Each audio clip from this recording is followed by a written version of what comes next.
Welcome to Behind the Smile with Ash Butterss, a podcast designed to reveal the truth behind the masks we wear.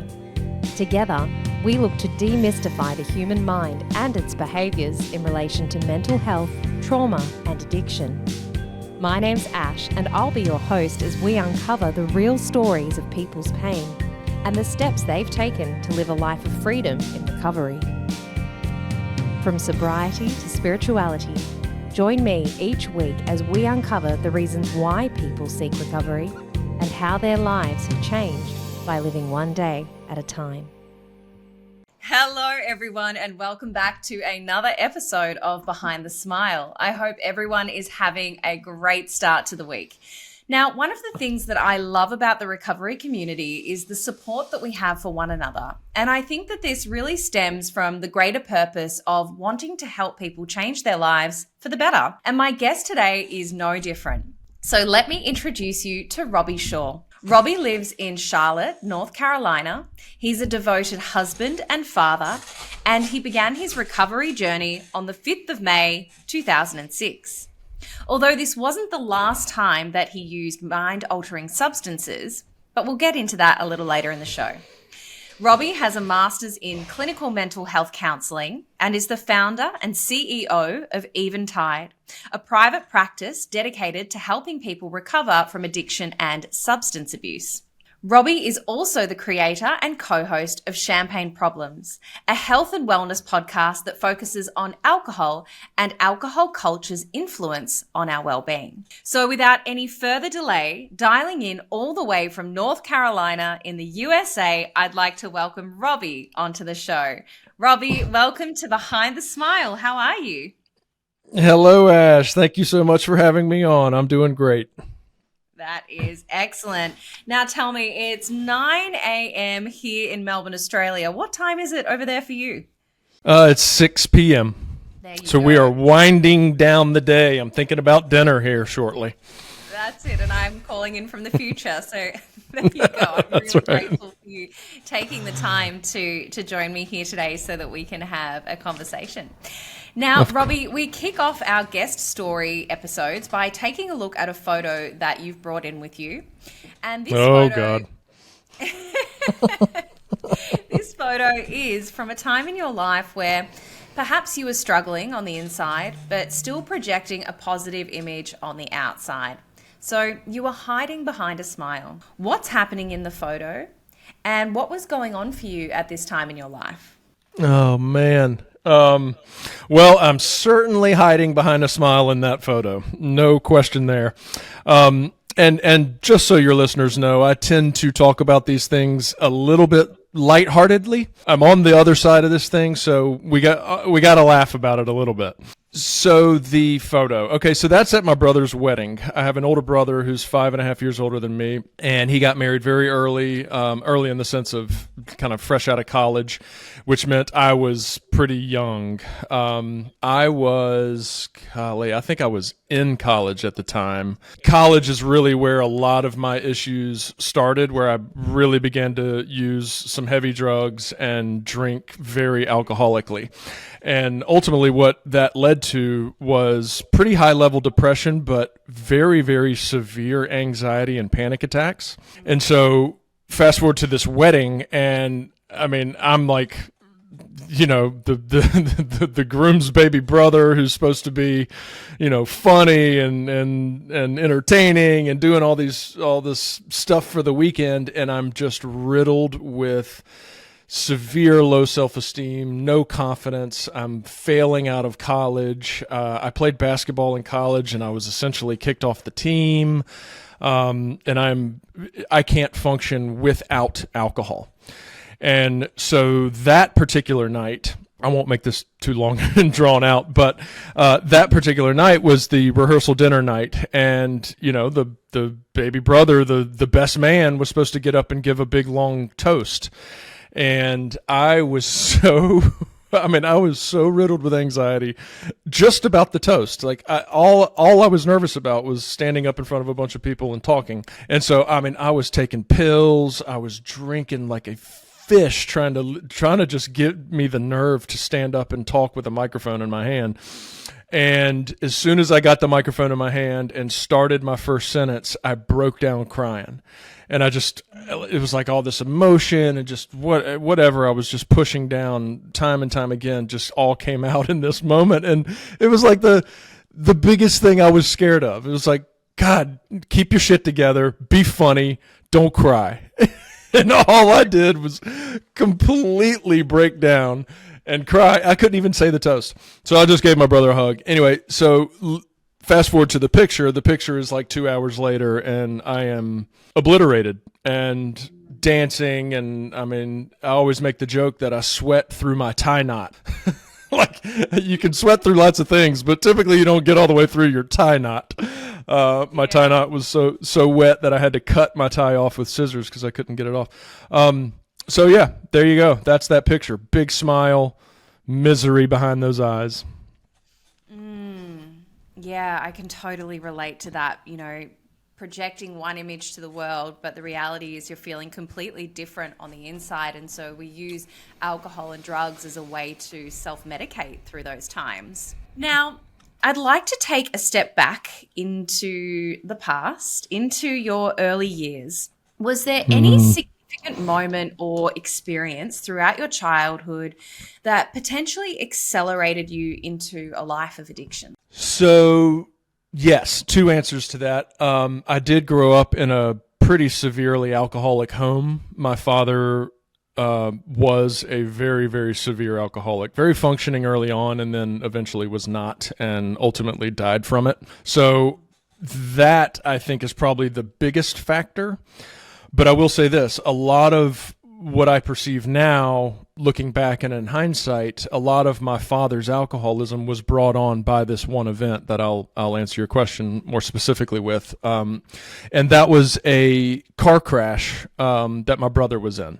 So my brother was 16 years old. He was old for his grade, so he was the summer between 9th and 10th grade. And he and another friend of his, the other friend was the one driving, but they were drinking, and they went out at 12 or 1 in the morning to run to the store and come back, and they crashed into a big truck on the way back, and my brother's friend died in that crash, and my brother very, very closely died. He had a ruptured aorta and had emergency open heart surgery. Was in an induced coma for a long period of time. Like he almost died. That would be the big event that changed my family's lives forever, and potentially threw my dad into a deeper alcoholic kind of existence, which I think in turn led me more down that path. Yeah, absolutely. I think any sort of significant trauma, if there's a predisposition to again self-medicate with drugs and alcohol, then that trauma, if not processed, I suppose in a healthy manner, then can really be that trigger to accelerate and fall into addiction. I know that was certainly the case for me. It was through losing somebody really close to me that I started drinking every day as a way to numb out and not have to feel that pain. Yeah, exactly. I mean, and that's we can get into like the disease model and the genetics and those kinds of things, and like you said, the predisposition, but we can also beat those things, and we just have to learn how. And often when you grow up in a household specific to mine, nobody knows how to process those things in a healthy way. And so, what easier way to do it than the way that my dad did it and his dad did it and his dad did it, is to numb it out. Absolutely. And I suppose that's the really interesting part, isn't it, between how much of this is a genetic predisposition versus how much of this is just modeling behavior. Right. I mean, that's the big question. I mean, I think that's what everybody's trying to research, and I kind of fall into the school of thought or the category where let's not worry too much about it, right? I mean, it's like maybe there's plenty of people out there that have the predisposition that don't become addicts and alcoholics. So it's really, like we're discussing, learning how to cope. Yeah, absolutely. So, can you remember when your relationship with alcohol and drugs began? What age did you take your first drink, and do you remember that experience? Was it a memorable time? So first experience, I do remember it, and it was fabulous, Ash. It was absolutely fabulous. I was 12 years old, and I was in the 6th grade, and we decided to sneak some beers out of somebody's fridge while all of our parents were at a school meeting. And I just remember this was not like, I didn't drink a lot. The first time I ever drank wasn't a lot. I didn't have that experience where it was like, get sick and all that kind of stuff like so many people do. I had maybe a beer and a half, and was riding my bike home. And I remember kind of sitting back, taking my hands off the bike handles and like looking up at the street lights while I was going down a hill, and the breeze was in my face. And I remember looking up at the sky, like while I was on this bike, and just had this glow. And it was just a beer. It was a beer and a half, but man, I loved it. I loved every single ounce of what that felt like. Soon after went further and further and further and further. So how long was it, do you think, from your first drink to the time that you thought, yeah, okay, alcohol's really got me here. I'm in the grips of this? Okay, so I was 12 on the first drink, and when I knew that I was addicted to alcohol, I was 20. So 8 years later, it was probably my sophomore year in college. I ruined a relationship and drank over it, and remember feeling depressed and would drink to feel better. And very soon after doing that, I could tell that like I needed it. Yeah. And drugs have also been a part of your story. So where did that sort of start and end? Well, marijuana started in junior high. Marijuana's always been a part of me and my friends and my culture, and just about everybody I know. Everybody smokes weed. It was really enjoyable. I really loved weed the majority of my life, honestly. Started in junior high, just continued. And then in college, I tried cocaine and ecstasy for the first time, summer after freshman year. And as soon as I tried that, it was a part of my life until I eventually hit a bottom and stopped. Those drugs, I'm not sure if you've been into those, but man, they hit you quick. Yeah, definitely. Cocaine was a big part of my story for a long time, and I really used it almost as a way of enabling me to be able to drink more, because when I drank, I would black out. But if I was taking cocaine, then all of a sudden I could drink a lot more and stay up a lot longer, and I'd be, I wouldn't be a mess. I'd be able to stay at parties for longer, and it really supported my alcoholism, I think. Yeah, support's a great word. Yeah, really messed up way, right? It was a great supporter of my drinking. Yeah, they really go hand in hand. Now, you just mentioned that there was a bottom, and I'd love you to take us there now if you can. So what did rock bottom look like for you? Oh, yucky. So a lot of my issues had to do with anxiety and panic attacks, and obviously depression and all the things that kind of promote that. But anxiety and panic was like, man, it controlled my life for a good 8 years. And every time I would feel it, which was pretty much every day, I would use over it. And I would I would drink to soothe the anxiety and panic, and then I would ultimately be drinking all day, and then I would need cocaine later, like you said, to support the drinking. And so it just went on and on forever, and you can't, or not forever, but 8 years or so, and in that kind of use, obviously there's lots of consequences, and my consequences began to build up. Fired from jobs, quit jobs, failed in and out of school. But ultimately I got, and over here they're called DUIs. I don't know, driving under the influence. And I got like my fourth one. And now, I mean, this was 20 years ago that I was getting these DUIs, but you get a DUI like I got now, you go to prison. So fortunately, or maybe unfortunately, I was being kind of slapped on the wrist during those times, which allowed me to get, another one and then another one. And then all of a sudden the judge looks at me and goes, Robbie, you're going to state prison for 5 years. Now, we were on video for a brief second.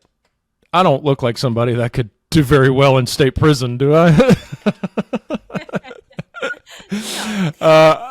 I'm not a tough guy. I'm certainly not a tough guy. I can't even handle, a little bit of anxiety, more or less, mean men. Anyway, so that scared me to death. And, again, all the external consequences built up, and then the internal stuff was just, being a shell of a man, not being able to function 1 second with my eyes open without a substance. And then, you can imagine what kind of existence that is. And it's very depressed and very, I never got to the point where I was completely suicidal. But I certainly wished I wasn't waking up plenty of days. So that rock bottom, I could take you through the night, but that's just kind of a war story. But it was just, one night where it just went low and low and low. And I got another DUI that night and basically said, all right, I think that's it. And I've had enough. I haven't drinking since. Yeah. Wow. That was 16 years ago. Yeah, that's amazing. And so you got to this point where, you didn't want to have to live with these consequences anymore, but then you were obviously still, I imagine, carrying the anxiety and the depression. So how did you navigate that decision to get sober, but then be able to heal with the mental health issues that you were battling? Well, a lot of therapy, in and out of AA. And I will say this, when I quit drinking, call it the pink cloud, but when I quit drinking, a lot of my problems went away. Like I said, a lot of my problems were fueled by the anxiety and the depression and the panic. And so when I would stop drinking, those things would go away. Now, obviously, I still had, some traumatic experiences to process and some emotions that I'd been pushing down for, a period of time that I had to process, but I was able to process them. I needed a guide. I needed a counselor. I needed therapy. And that's the first thing I did was start that stuff. And so I'm not going to say it wasn't hard. It obviously was. It's a painful experience, but when you have no other choice, or when you have it in your head that there's no other choice, you just do what you got to do, right? That's what you do. Definitely. I think that was my experience as well. I think I've often heard before that everybody's rock bottom looks different, and it's really just up to the individual as to how much tolerance they have for pain, shame, guilt, and all the rest. And I know for me, my bottom, probably wasn't as extreme as some other people, but I'm so grateful that I just got to that point when I did, that I knew I'd had enough. And, you hear in the rooms, there's this saying, I was sick and tired of being sick and tired. And that you just have to get to that point, right, where enough is enough. And I think you just mentioned, like, you had no other option but to get well. That's right. That's right. And I even used the mantra, in early sobriety, I would, whenever I would have the craving or the idea or the thought, I would use the mantra, it's not an option. And I just, very, very quickly would play the tape forward and knew that if I even had one sip of alcohol within time, who knows how long, but at some point I would end up in that prison. And so that was I made that connection somehow, some way. That was my tool, was like, I drink, I go to prison, period. Yeah, absolutely.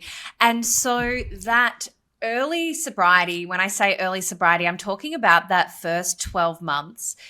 You mentioned AA. What were you doing at that time to get through the days, which for people in early recovery can feel, an hour can feel like a week. So what were you doing to support yourself in that time?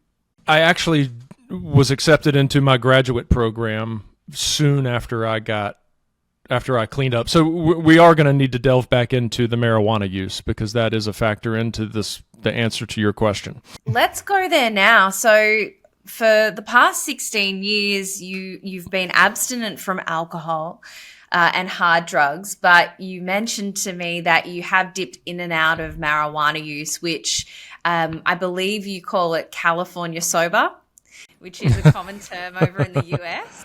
And yes, it is. Yeah, can you talk to me more about that and the role marijuana has played in your recovery? California sober is just another way of saying harm reduction, and you're probably familiar with harm reduction.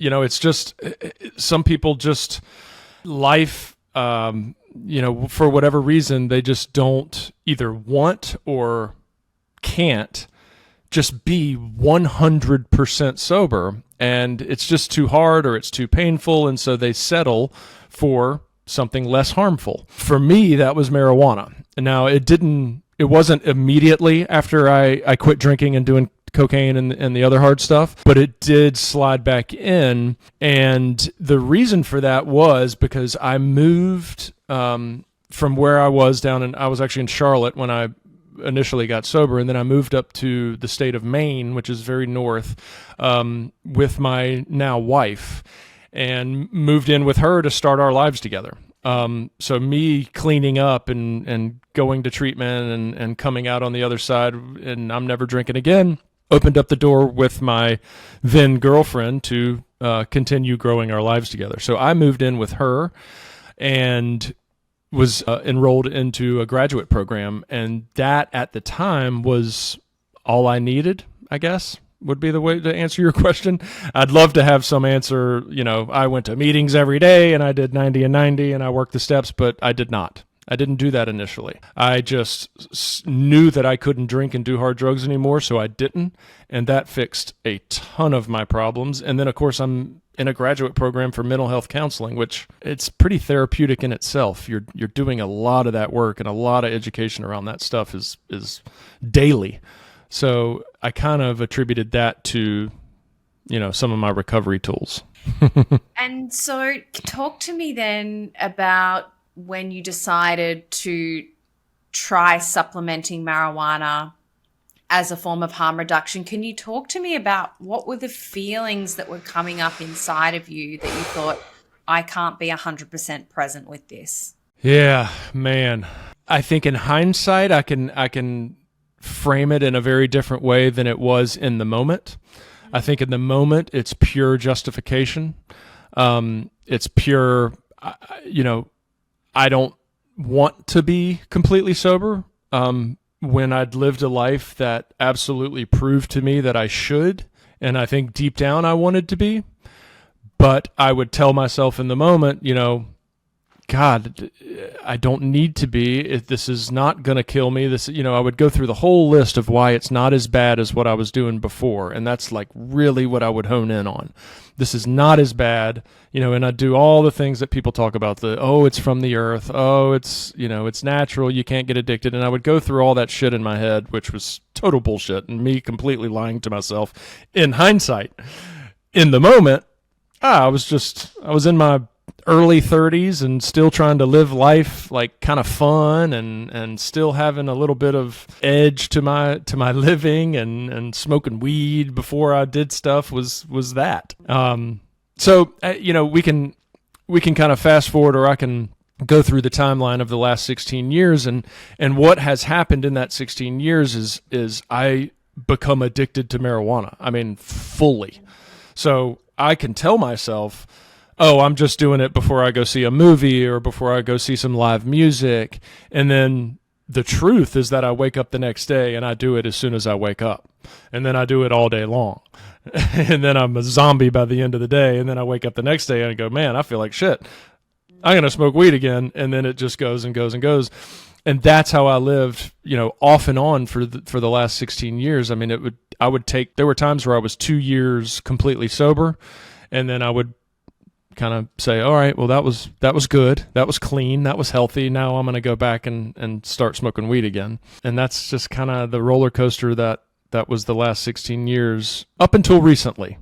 So if you want me to talk about recently, I can. I'd love you to. Yeah. So what changed in your mind for you to realize that this wasn't serving you? Yeah. So the pandemic happens. I am using nicotine. I have been using nicotine since I was 13. I'm from the South over here in the States, and a lot of people use dip, which is that tobacco you just put in your lip. The old Southern kind of redneck who spits a lot. That was me early on, and I did that for years, and it was, good Lord, 30 years I think I was doing that. And I tried to stop many, many times, and then I had this grand idea. I had been off of marijuana for, I don't know, close to 2 years, and then the pandemic came in, and I decided I wanted to stop dipping during the very beginning of that pandemic, and I tried, took it very seriously, and after about 2 weeks, I couldn't handle the cravings, and I thought, all right, well, what if I eat like a little marijuana gummy at night to just curb those cravings? And I did, so I tried that, and it worked like a charm. And I haven't done nicotine in over almost 2.5 years now. And the problem is that I got hooked on the marijuana again. And I'm married, and I have a daughter, and some just stuff bubbled up in our lives. Ultimately what happens with me when I do that is I don't tell my wife, because I know she doesn't approve. And so I'm dishonest. I don't tell her. I lie about it. I struggle with it, and she has no idea, which makes me, ultimately dishonest with her, and I'm not present, and I'm moody, and who knows what else. And so I would try to stop, and I couldn't, because I am an addict, and some stuff bubbled up in our marriage, and I came clean with her, and she said, I want a divorce. And so we have been dealing with that over the last 7 or 8 months. And during that time, the work I've done to work at getting her back and working on our marriage has allowed me to open up and get honest with myself, to recognize that I don't ever want to do any of that again. I love this life of honesty. And really that's what it is for me. It's honesty. It really is, isn't it? It's been explained to me that when we step into this life of recovery, we choose to be vigorously honest, or we won't maintain our sobriety, because when you start lying to others or lying to yourself, then all of a sudden, the thought of a drink or a drug can start to look really appealing. One, so that we don't have to feel the dishonesty, but also two, when you're drinking and using, it's so much easier to lie. Oh, yeah. I'm a professional at it.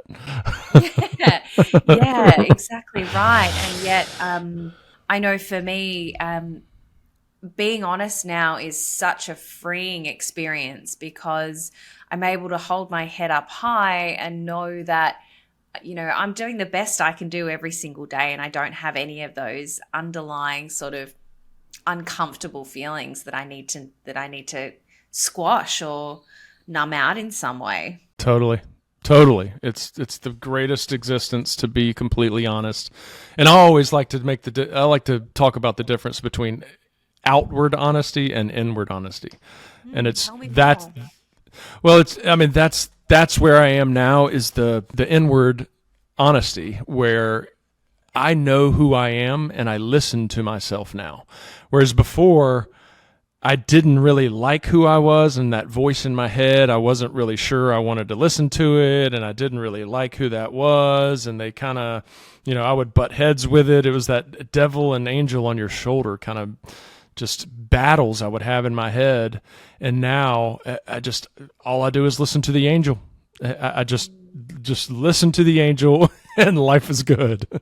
Talk to me about, say there's a moment, because we're humans and we're not perfect and we don't get this right 100% of the time. So talk to me about what your mental process is for when you do have maybe a craving or the devil pops back up on your shoulder, what do you do? Is it more of playing the tape forward? Is it the consequences that you don't want to have to deal with? Like, what is that main thing that keeps you staying on this sober journey? That is such a great question. It's not a quick and it's not a simple answer, because it's really about the kind of mind state I'm in at the time. I could have a craving because shit hits the fan, or I could have a craving because I just got a big paycheck. It could be me wanting to numb out or me wanting to celebrate. And so there's a different there's a different reaction to both of those. And often I can absolutely play the tape forward. Like I know what's going to happen if I use again. I absolutely do. But often, depending on where I am in my head, I could say, fuck it. Like, I don't care what happens. Right?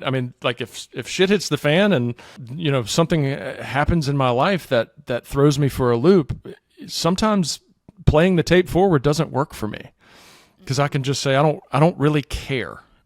Right? And I do, and I know I do, but like, that's where you are in the moment. It's like, life sucks. Everything sucks. I don't care.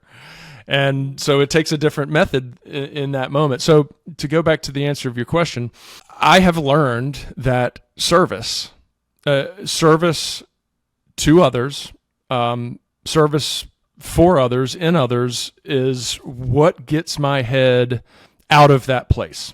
I have a sponsor now who is just an absolute godsend to me. And he always tells me, walk outside and start picking up trash, and just start walking down the street and start picking up trash. And I swear to God, it works like a charm for me.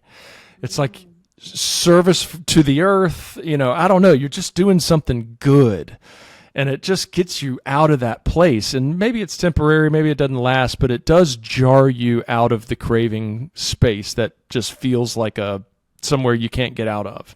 So that's like my biggest tool, is like service. Like, walk outside, hold the door for somebody, help somebody, ask if I can help them, start picking up trash, and it just works every time.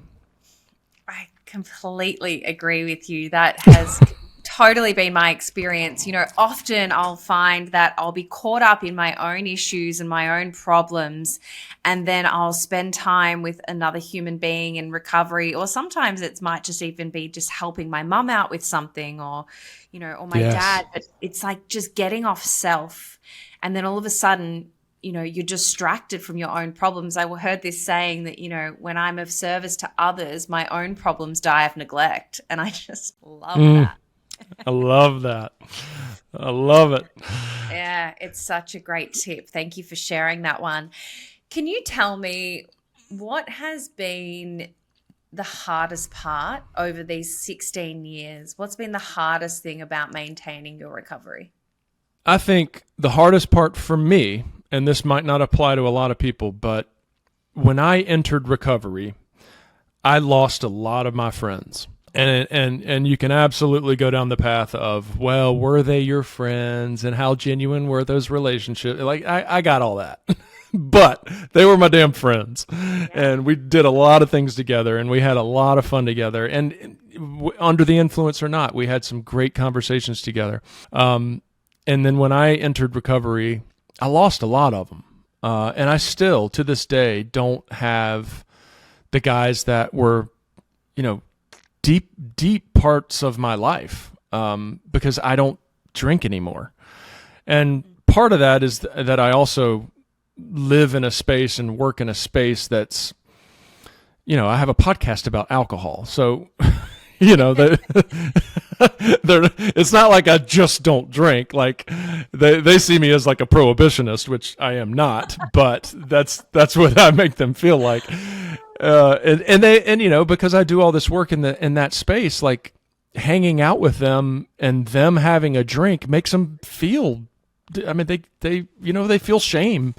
Half of them are alcohol, or shit, a lot of them are alcoholics anyway, but they just don't want to hang out with somebody that makes them feel that way, whether I'm doing that or not. I'm not doing it, but that's how they feel. And I think that has been the hardest part for me, is just the perception of me being like super judgmental, super critical, and then ultimately they don't really want to hang out with me anymore. And I don't know, it hurts my feelings, Ash.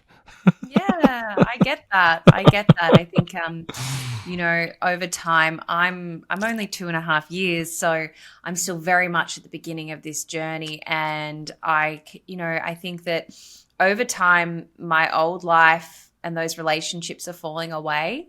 But I also have been lucky enough to maintain the really precious relationships, and they've grown and they've evolved. But you do have to adapt and change. And you certainly, you don't drink with people anymore. And for people like you and I that have stepped into working in the recovery space, it can be a little bit of a mirror that you hold up, not even intentionally, but Right. You do Right. hold up this mirror to behaviors that maybe people don't want to look at. So they often choose to step away. I get that. And thank you for sharing that. Now, you just mentioned your podcast. I'd love to ask you more about that. Now, the podcast is called Champagne Problems. Can you tell me what inspired you to start this podcast? Yeah. So, based on everything I've shared before, the way I like to say it is that alcohol has been a part of my life since the day I was born. Simply because my father was an alcoholic, and that my mom tells the story that he wasn't able to get to the hospital the night I was born because he had kind of been boozing a little bit. So I say literally the day that I was born, alcohol has been a part of it. And then, of course, I'm raised by an alcoholic. I become an alcoholic. I'm in recovery. Now I work in the field. Like, it's all I know. It's everything I know. And I'm super passionate about it because I feel like, and you probably get this too, but like when you work in the field, you observe the dregs. You observe the really, really bad stuff that most people are covering up. And a lot of people are walking around this planet not knowing what's going on behind closed doors. And it ain't good. I don't obviously generalize for everybody. There's plenty of good people and good people that don't drink too heavily, but holy cow, like the amount, even one is a lot. Like the car crashes, the addiction, the family breakups, the children, the trauma, like all these things that people come to me for help over. I'm just looking at going, man, this seems like it could be avoidable. And then in the meantime, there's just the advertising and just the cultural normalization of the binge culture, and I don't know, just all that stuff that just doesn't make sense now that when you get on the other side of it. It just drives my passion to educate people, and I've really tried to figure out how to do it effectively. There was a period where I was jumping on, social media and being like super abrasive about it, and like, all alcohol is bad and everybody that drinks it's fucking unhealthy. And like that doesn't work very well, Ash, so don't do that. Going back to losing friends, that might have been a big culprit.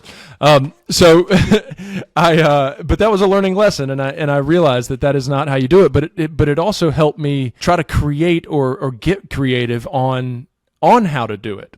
And so that's how Champagne Problems was created. Is our mission is to normalize the conversation. And so how do you do that? A lot of people are trying to do that, and that's really trendy these days, and everybody's talking about alcohol and alcohol-free life and sober curious and all these things.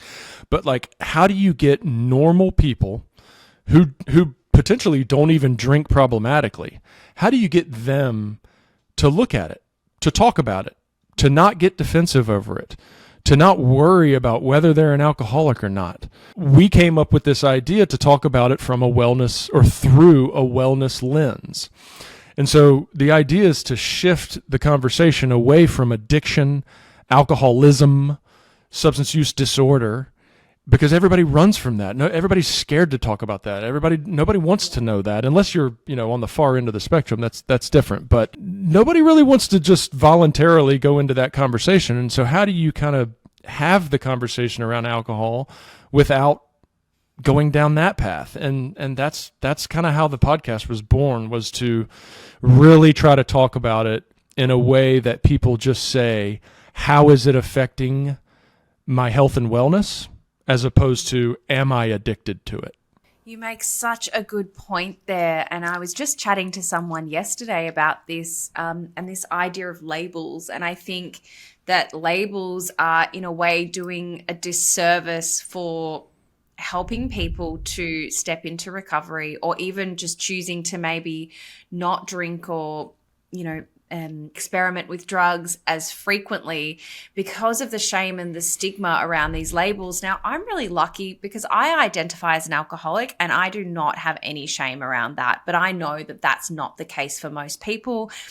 The term alcoholic is still considered a dirty word because of the stigma and this misinformation around what an alcoholic is. Still today I speak to people who think that an alcoholic is somebody who's living under a bridge, drinking spirits out of a brown paper bag, but it's not. It's you, it's me, it's the young corporate, it's the mum at home cooking dinner. It's every, this disease does not discriminate. And yet so many people, I think, don't choose to step into recovery, or they shy away from it, or they think that they don't qualify because of the stigma that surrounds this label. So the fact that you're coming at this conversation from a space that doesn't have the labels, I think is brilliant.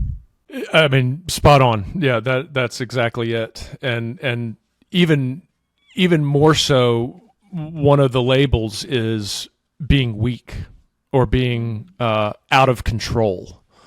And so many of us have control issues. And especially when you're, when you have jobs and when you have relationships and when you have responsibilities, you don't want people to think you're out of control. And that's the stigma that goes with having an issue with alcohol, is that you have lost control. And people do not want to admit that. And it's such a hurdle. It's such a hurdle between people just making simple changes, just having a conversation, just having a casual exploration into your relationship with alcohol. It gets just halted at the door because people don't want to admit that they have lost control or are weak. And I suppose it's also, knowledge is power. So just by providing people with the knowledge around this stuff, what alcohol actually does to the brain and does to the body. I think we're fed with so much advertising and marketing to promote alcohol, but the other side of the conversation isn't getting a lot of light. So I feel like these conversations are really just bringing to balance both sides of the story. It's not necessarily saying that one or the other is right. It's just about giving people the information to allow them to make their own decision. Exactly. And how do you deliver that information without making them run away? And that's kind of the code cracking that we feel we are, fairly successful at. People are listening to our podcast that, ordinarily wouldn't listen to an alcohol specific podcast, but it's because we're not saying figure out if you're an alcoholic or not. Is it affecting your sleep? Is it affecting your relationships? Is it affecting your productivity? Maybe, maybe not, but why not look at it? Tell me, what's been the biggest lesson, or what's been something that you've learned through the experience of hosting this podcast that you didn't know prior? I mean, there's lots of personal stuff I've learned, just kind of about myself. And, I told the story of having crippling anxiety about grabbing a microphone and talking in front of people. That's what I do now. I get behind a microphone and I talk to thousands of people. That's pretty cool. That's when I decided to start this podcast, there was a lot of the motivation was coming from a place of, all right, Robbie, get out of your comfort zone. Like, you can be good at this. You actually are good at this. Get out of your comfort zone and do it. And that was a lot of why I jumped into this. So I don't know if that answers your question. As far as like, yeah, I mean, on a personal level, it's really been cool to overcome one of my greatest fears. Absolutely. And again, I think it's one of those gifts of recovery. You never would have stepped into this space or had that experience if you'd continued to drink and use. And your life, I imagine, would be looking really different today from the reality of where you are. Absolutely. And so tell me, what do you do today to maintain your recovery? You mentioned you have a sponsor, so I'm assuming you're still in the program? Yes. I would say I'm pretty heavily into AA, or just the 12-step model. I love the therapeutic aspect of working the steps. It's just so cleansing and so thorough. And that's what I need. I need to dig deep and go down as deep as I possibly can and get out everything that's in there and start with a clean slate. That's just, I mean, what better way to do it? And so I do that. I go to meetings. I work with a sponsor. My fellowship is a bunch of guys and women who are all in the program. And then I would say the biggest tool I use, and is going to potentially fall into one of your last questions answers, is exercise. Physical exertion is undoubtedly one of the greatest things that I can possibly do for my mental health. I do cold water therapy. I do like ice baths and like cold plunges. Yeah, That stuff is like a drug for me. It gets me so high, it's unbelievable. I love it. I am too chicken. Do you know, we have I live in Melbourne, and the water gets really cold here in winter, and I remember when I was younger, still living at home, and in the wintertime, my dad and I would go swimming in the baths down in Brighton, and it would be ice cold, and I would end up putting a wetsuit on because it was too cold, and Dad would throw me in the water and then jump in, and I remember that exhilarating feeling, and I need to get back into it. I think you've inspired me. Oh, it's so fun, and so many people are doing it now. It's like it's becoming really a big deal. You know, the Wim Hof and Laird Hamilton. Yeah, all of them are doing it, and it's amazing. Oh, but real quick, so the exercise and such a big piece of the exercise and the cold water therapy is discipline. And I have always lived a life with no discipline. It's just it's not fun for me. My default mode is to fly by the seat of my pants, be carefree, let the day take me where I want it to go, or where it'll take me. And I've had to learn how to apply discipline in my life and ultimately do the things that I don't want to do, or do the things that are very, very uncomfortable for me. And that gives me a very exhilarating reward. Obviously cold water does that, but also go for a long run, start a podcast, do all these things that are like not anything that I would have done before because I was considered lazy or, whatever it was, but discipline is where it's at. Definitely. And with discipline, I think just comes showing up for yourself. Yes. It's something that we're just unable to do when we're in active addiction. Yes. Yes. So good. Okay, Robbie, you've been in recovery for 16 years now. And for someone who is in early recovery, 16 days can feel like a lifetime. So what advice would you give someone who is either struggling at the moment with their drinking or their drugging, or perhaps they're sober curious and they're thinking about sobriety? What would you recommend or suggest? Yeah, so, two things come to mind. One is, and there's varying thoughts on this, but I'm a big subscriber to motivation. And motivation can happen naturally, like it did with me, where it was like, there's two kinds of motivation. There's positive reward and there's negative consequence, essentially. It's like, I'll do it because I don't want that to happen, or I'll do it because I want that to happen. And so for me, I was motivated that I didn't want to go to prison. So that's a pretty big motivator for me. But often I work with clients who say, I can't do it. I don't know. I don't know how, and I can't. And I go, all right, well, if I put a briefcase of $5 million down in front of you and said, if you can go a year without using, I'll give you this $5 million. Do you think you could do it? 99.9% of the people say yes. And I go, okay. So it's not about whether you can or can't. You know you can. Deep down inside of you, you know you can do it. It will suck, no question, but you can if you have the right motivator. And so finding a motivation, which is hard to do, you've got to educate yourself on what motivates you. Sometimes it can be a relationship. Sometimes it can be the threat of losing a relationship. It can be so many different things, but the exploration into that is super, super helpful. So that would be number one. Number two is we cannot do this alone.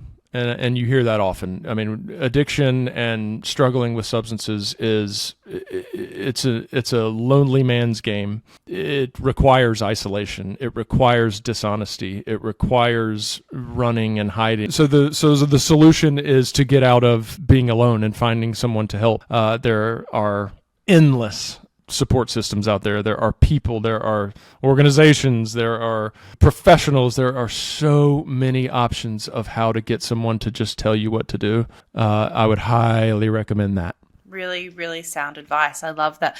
What you were saying there about, finding what motivates you, I think is a really great piece of advice, and something that perhaps people, don't give themselves the opportunity to really think about.